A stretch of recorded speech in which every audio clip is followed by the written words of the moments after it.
say things as blatantly as radical as they are to draw the line.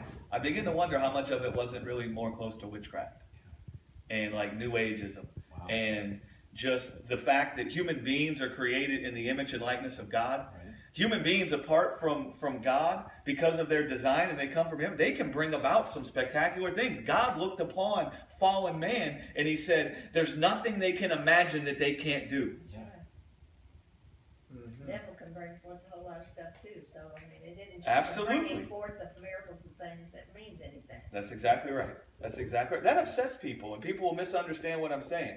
They'll think I'm saying, oh, that there isn't any healing, or that God won't heal, or any. That's not what I'm saying. I'm saying our life in the gospel is not a life of examining what we see in our life in this world, and then now using the gospel to fulfill all the areas we say we lack in.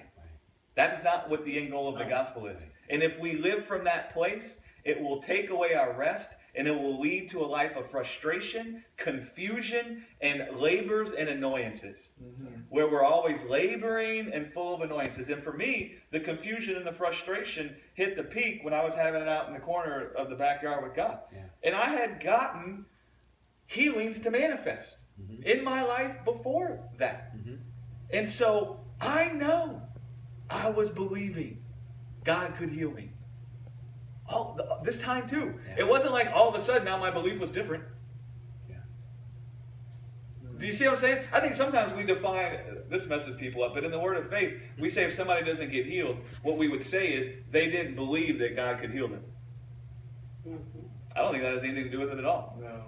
Whether a person, in fact, I've seen unbelievers get healed. Yeah. And so I don't think it has anything to do with whether or not they believe God can heal them.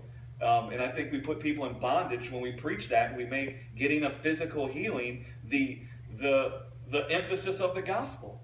Yeah. That's not the emphasis of the gospel, man, is to get some physical healing. The emphasis of the gospel is that God has come in the person of Jesus to restore your soul. He's come to restore your soul. And when your soul can be restored, you know what will happen? It will heal your flesh. Meaning, your flesh will no longer be a factory for the works of the flesh manifesting in it all the time. Yes. Because your soul will be healed and restored. Meaning you'll no longer think that you lack life and that you need to now labor and toil to produce life. And so your soul will be restored, and as your soul's restored, your flesh will go to rest. You'll no longer enlist your ability to have life. And so then you won't find the fruit of death manifesting in you all the time. Mm-hmm. Now listen, as your soul gets healed, a lot of sickness and disease comes from stress. So as your soul gets restored and it starts finding peace and rest and your stress levels go down, yeah, you'll find yourself experiencing a healthy life. But that's not the end goal or what we're laboring to have. We just want to hang out with God.